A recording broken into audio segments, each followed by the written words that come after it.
everyone. We're so excited about today's broadcast. We are talking movies, we are talking faith, we are talking cowboy way, and we're going to have fun with it. We are live today with executive producer Ben Jones and an actress from the movie that is just executive produced, Jessica Nunez-Wood. So what we're going to talk to them about today is the big date that's coming up, March 3rd. This film, Peace River, is hitting theaters in how many across the country, Ben? How many 560 right now. 560, and these are going March 3rd. So we want everyone to know about the film so people can go get tickets, go see the film. We want people to support the faith-based film. So Ben, you've had a very interesting career. Not that you had not accomplished enough in your life before you decided to make a major motion picture. You have been you've been in Baton Rouge, my hometown. He and I are neighbors. Go Tigers! He has he was in the rodeo in high school and part of college. He played college at LSU, so that's why I say go Tigers. Been in the industry for, I think you said, 2 years. Been married to Meg. You have kids and grandkids, so you understand the whole family thing. And then you decide to add, I think I read where this picture has been in your heart for about 10 years. Tell us about how you decided to wake up one day and make a movie. Well, it's interesting. I don't think I thought a lot about being in the film industry in years gone by. Of course, I've been a Christian for most of my life and went to seminary and have been a preacher for 45 years, a lay preacher. But I think it was just a God idea. I've developed these friendships with these ranchers in New Mexico, and I was out there in the spring of I think about 2010, and this script idea popped into my mind, and in about 72 hours I had sketched out the basic structural outline of the story. And that's where the genesis came from. And I felt so strongly about the story that I was crazy enough to think that I could finish the script and raise the money and make the film. And I think we did it.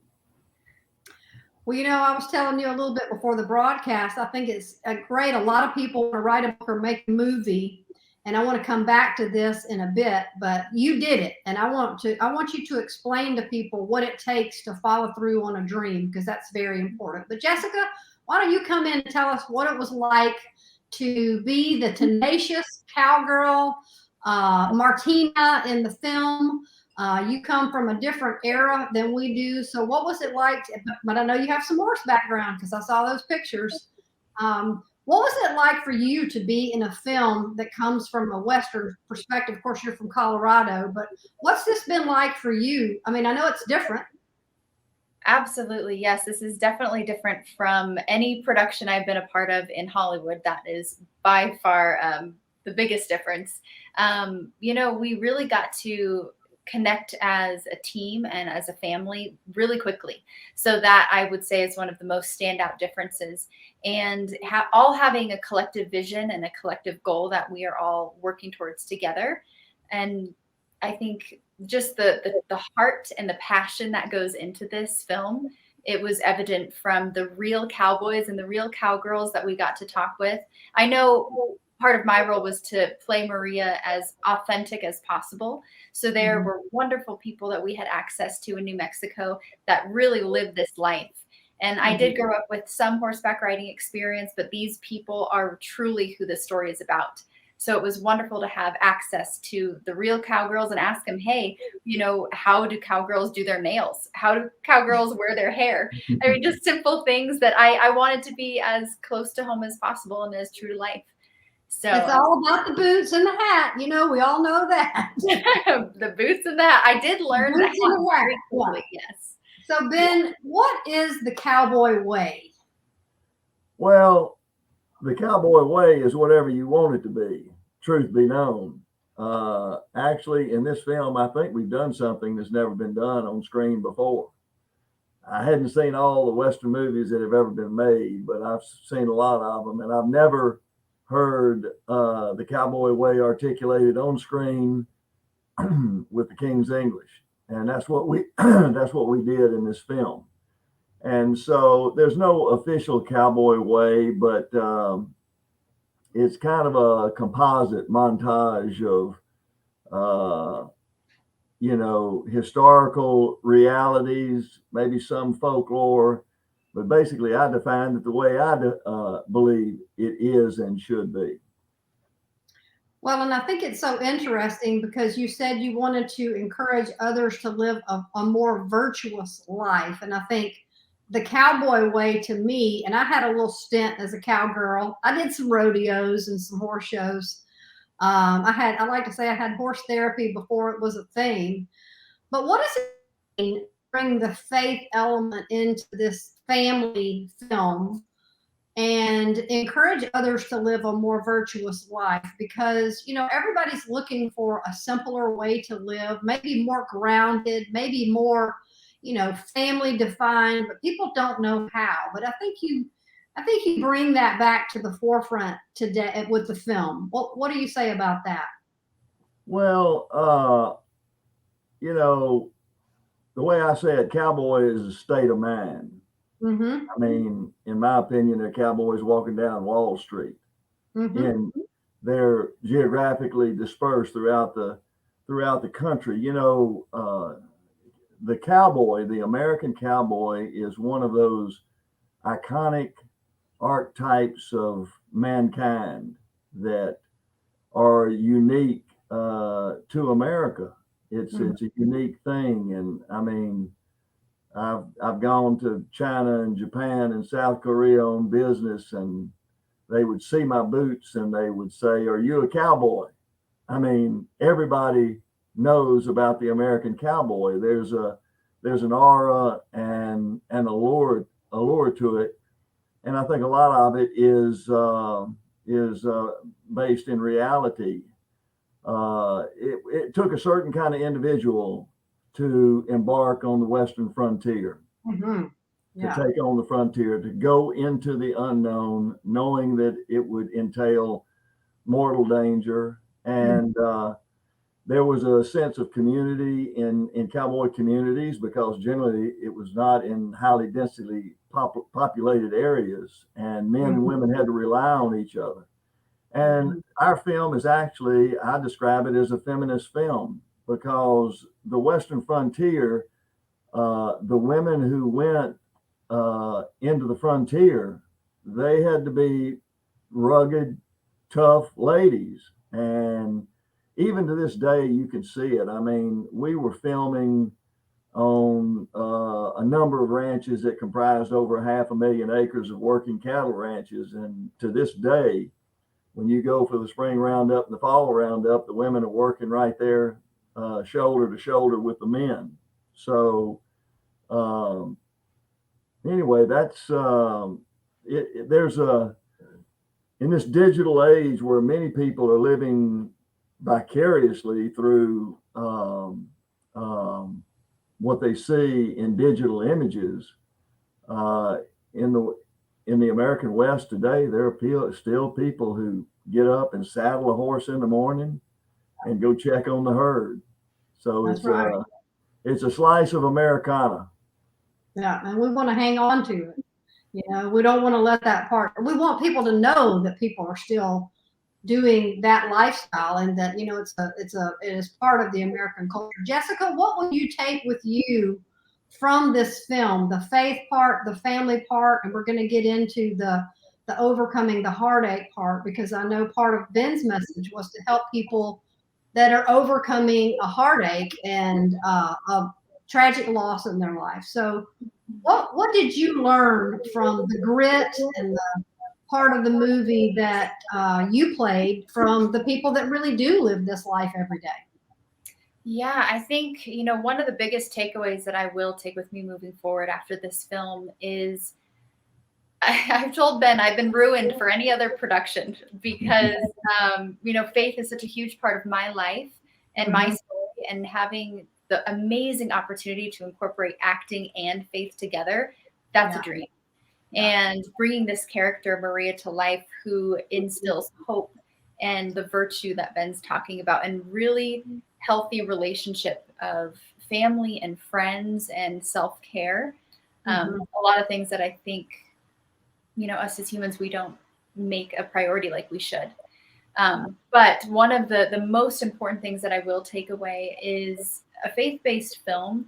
You have people of all kinds of backgrounds on the set. You have believers, you have non-believers, you have seeking people out there, and just having an opportunity to have real, authentic conversation with people over lunch, in between takes, moving locations. It's amazing how you can see how faith can just really come out in any different type of conversation that you may not even be expecting. And I know there were really important moments on this set where we needed to feel grounded and anchored and have a sense of community. And in no other set have I worked on could I just ask, the producer to pray with me before a scene, or go with a group and say, we're walking into something really heavy today. Let's come together as a Peace River family and pray over our day, pray over the opportunities that we are walking into together. And that, I believe, I saw miracles every single day while filming in New Mexico. And I'm just excited for people to get to see a little peek into that. And let's talk about those heavy moments. What has it been of traumatic loss? I mean, everybody is walked through something in their life. How is this film going to help someone heal or start a healing process through that part of their life? Well, the core of this story, the core of the story is the self-evident truth that this life, if it is anything, it's a test. Why else would God have put us in a fallen world with fallen people? And so obviously there is a spiritual test associated with this life. And the other side of that coin in this film is that we show God as Emmanuel, which means God is with us. And that is I hope this isn't a spoiler, is it, Jessica? This is the turning point. This is the turning point. God shows up in the film. I love that. And I think that's what we all need. We all need to have an encounter with Almighty God. This is a personal relationship. This is a personal thing. This is not some distant formalized religion, and this is certainly not a godless world that's merely a material world and time plus chance and that sort of thing. So I think that I think it tells a very powerful story, and hopefully it will build the anticipation and faith within the hearts of people that no matter how bad it gets, God will meet me in my hour of need. Tell me about playing Bo and the family that the movie is centered around. You know what? I'm gonna say that Jessica Wood was the easiest cast in the history of filmmaking because she was Maria. She's a rugged Western girl. Obviously, she has a Hispanic ethnic background. She's an outdoorsman, a hunter, and she was so enthusiastic about this role. It was a pretty easy choice. And so I think Jessica didn't even have to act. All she had to do was play herself in that role. And quite frankly, I think that's what I did. Of course, I had internalized this story. And obviously, being the writer of the script, the role of Bo Shane reflected my image of what manhood should be like, what masculinity should be like. And I think it's a unique I think it's a unique presentation of masculinity and faith, and I'm real proud of it. I mean, I had no acting experience, although I have friends who've accused me of acting all my life, but but the only acting experience that I have is standing up in front of a group of people and preaching a sermon and trying to captivate them with my words. Yeah. Which actually, when I thought about filmmaking, I thought, well, shoot, this ought to be a stroll in the park. I mean, I've got music, I've got visuals. I mean, when you're preaching a sermon, you got to stand up in front of people with no audio visual aids, and with the words of your mouth, you have to capture their imagination. Yeah. And that's a pretty high challenge. It is. So, but it was we had a it was the adventure of a lifetime. We were out there. I mean, we were trying to take a few dollars a long way in the filmmaking industry, and we were under the shadow of COVID, and we were trying to. The state of New Mexico had been closed until October the 1st. Well, September the 1st is when they opened up, but we got there the first week of October. So we're trying to beat old man winter. Yeah. And we were under a lot of stress and a lot of pressure, but it was an unbelievable experience. And as Jessica said, every day we woke up, and I'm talking about, it was like a miracle a day. It was amazing. Well, Jessica, tell me about, you're in a generation and, we're trying to reach people your age with faith. How will this film speak to people of all ages, and certainly the demographic that you find yourself in as a youngster? Well, thank you. Yeah. I think it's such a unique opportunity for this film to be something that Ben has already hit on very pointedly, that Westerns, cowboys, love stories, drama. I think that's a huge calling for a lot of audience goers from any age spectrum. So I think what's going to be really exciting about this is some people may walk into the theater on a random Thursday night and see this, see a poster for it, see a trailer for it, and say, whether they know it's faith-based or not, I think this really has the opportunity to impact people. I truly believe down to my core that this movie will change lives. And I think it could change people's lives in a way that they're not expecting. Yeah. And I know that a lot of young people and younger people than myself these days are going through a lot of issues that my generation is still trying to understand and process. I know the generations before me are still trying to process as well. I know social media brings a whole new different aspect of trials and tribulations for the younger generation. So my hope and my desire for this film is that, the younger generations can see a story of truth, a story of life, of opportunity, and take a hold of that for themselves in their own life, however that looks for them. This film, some of the subject matter is subject matter that people are experiencing daily through darkness, through depression, through defeat and tragedy. And a lot of people don't know how to talk about it. And a lot of young kids don't know who to talk about it with. So I hope that if families go together, if groups of young kids and young adults go together to see this, that maybe they can be changed. And as they're walking out, say, just reach out to someone and say, hey, they're going through something in that movie, and I'm kind of going through something similar. Can you talk to me about it? Or, can we look into some resources together to pull some of us out of that darkness and into the light?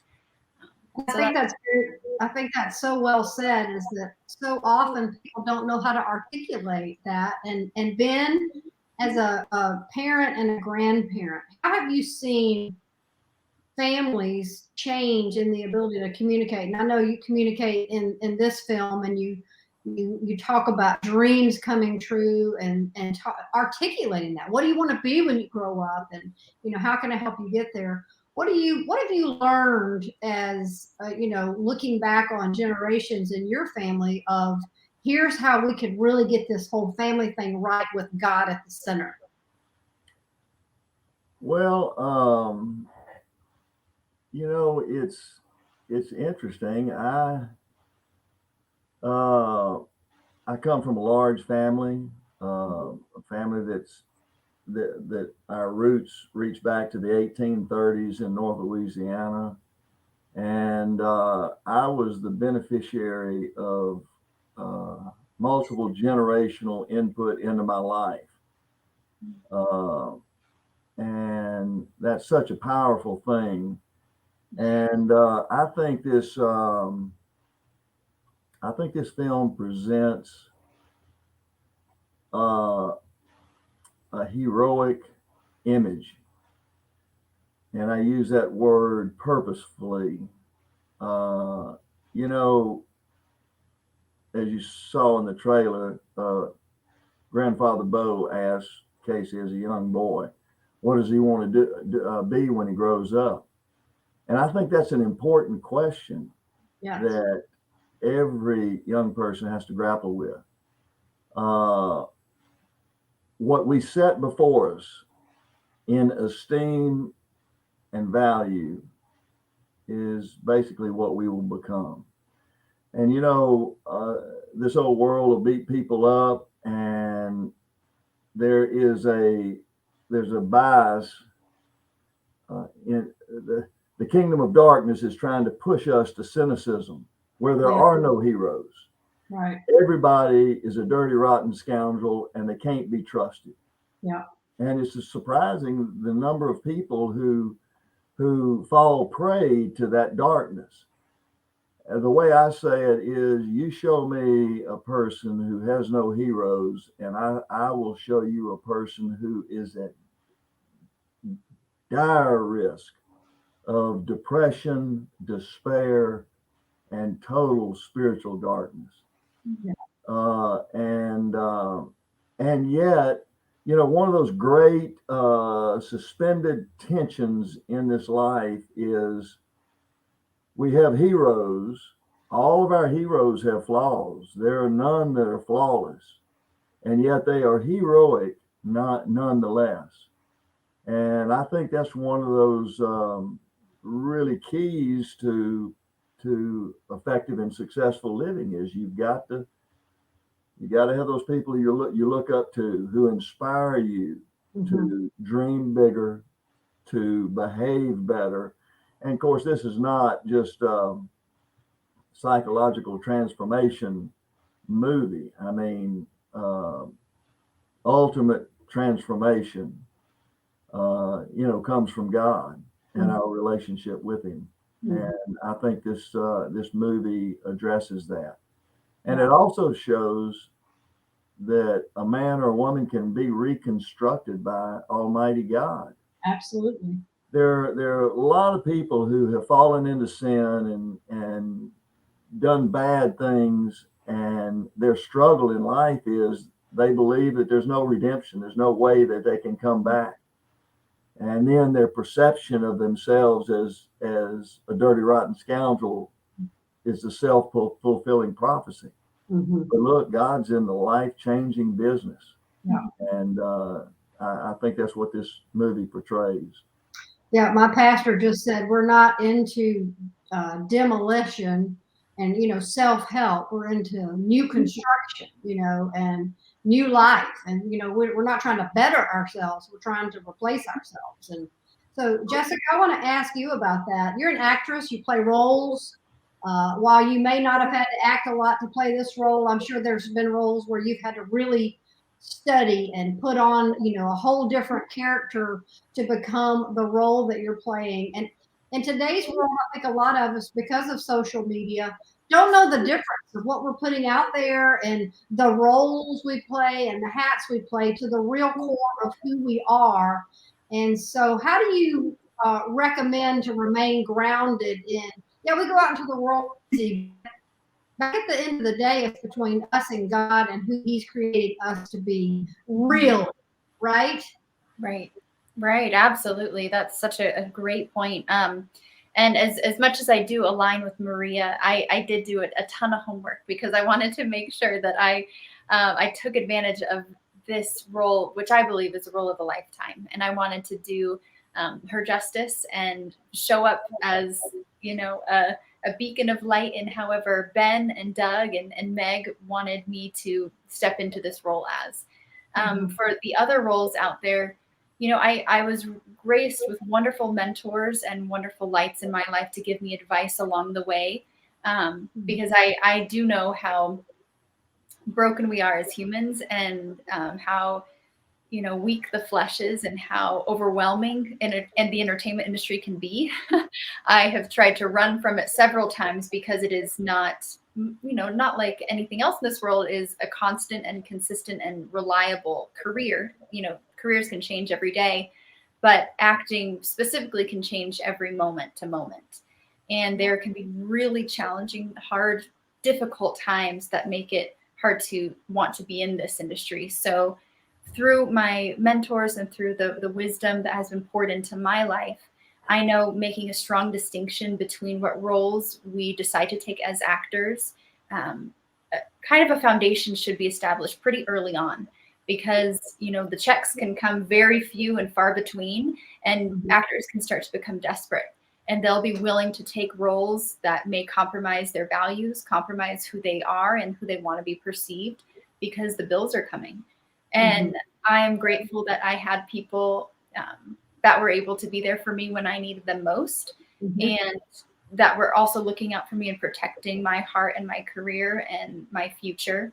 And the Holy Spirit has been a wonderful beacon through all of those trying times for me.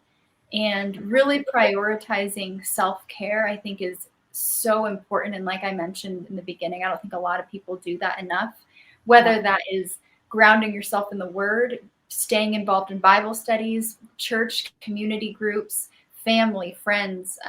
For me, getting out on a motorcycle ride in the mountains, Ben maybe getting on a horse and riding through the trees, things that we can really reground ourselves and regroup and get back to the purpose that God wants for our lives.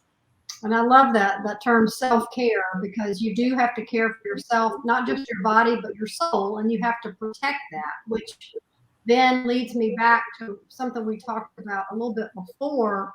A lot of people have dreams and goals, and they want to do these big things, and God calls people to do these big things. And as a lay minister, you didn't just say, I think I want to write a movie and produce a movie. You actually did it. You reached out. You found the director that you wanted. You found the experts. You raised the money. You did all the hard things that people don't see behind the scenes. So what do you say to someone who really wants to feel that sense of purpose in their life and do the big thing God's called them to do? And, what do you say to them to overcome obstacles along the way? Well, I'm certainly no expert at it, but usually the significant things that we do in this life require perseverance, a tenacity, an unwillingness to give up on something, and to do the hard work and to do the hard research. A lot of people have a propensity to try to rely on other people too much, and they don't take the initiative themselves. But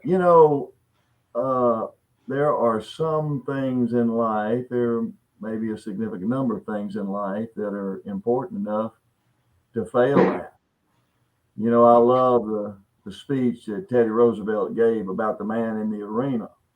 It's not the critic that counts. It's the man in the arena. Though he fails repeatedly over and over, yet he rises from the dust and continues to persevere. And look, I think many of us will, this may sound morose, but it's not. Many of us will perish, and we will not have seen the fulfillment of our dreams. I say it doesn't matter. God's not judging you on the results. He's judging you on your heart, your motivation, what you did. When I got into this thing, when I got into the story and the script and it framed up, I basically had to I made the conscious decision. I said, I would rather attempt to make this movie and fail than not to have tried it at all. And and look, I think a lot of times a failure can be a glorious thing. As strange as that sounds, what God is looking for is a heart full of love. Yeah. And a heart that is filled with compassion and mercy and grace. Yeah. And if you're doing that, the scoreboard will take care of itself in heaven. Yeah. Well, that's very well said. So what people can do is so tell us about the tickets. And I know that on the website, the Peace River it's movie.com. I know I've got it in the post, but people can go and find out where near them the movie's going to be playing, and it's one night. We want everybody to go find out in their city that night. It's March 3rd, Thursday night, right? Right. Yeah. They can go to www.peacerivermovie.com, no spaces. Okay. Or they can go to Fathom Events. Just Google Fathom Events. It'll take them to the website. There's a button on there for Peace River, March the 3rd, and there's a place where you can put in your zip code or your city or your state, and it'll lead you to the nearest theater, and you can buy the tickets there. Yeah. So we'd love for you to come. I'm confident that this is a film that you will enjoy. It'll inspire you. It'll fill you with love and grace. Yes. And it's a family film. It's safe for people to go as a family, right? It is. Now, I would describe it as an adult drama. Because there's war, there's violence there, Yeah. although it's not gratuitous violence. Right. And there are implied adult situations, but there's no cussing, no nudity, no explicit sex, that sort of thing. The things you can see in commercials nowadays. Right. Yeah. Yeah. I mean, for what it's worth, all of my grandchildren are coming. Yeah. Well, that's very good. Well, we're so excited. I'm personally excited to see a feature film coming out of Baton Rouge, Louisiana by a good home folk, and all the way to New Mexico via Colorado. So as Bo and as Martina, I'm excited to see you both playing your roles on the big screen, and we wish you very, very well and big success. And I thank you both for joining me today.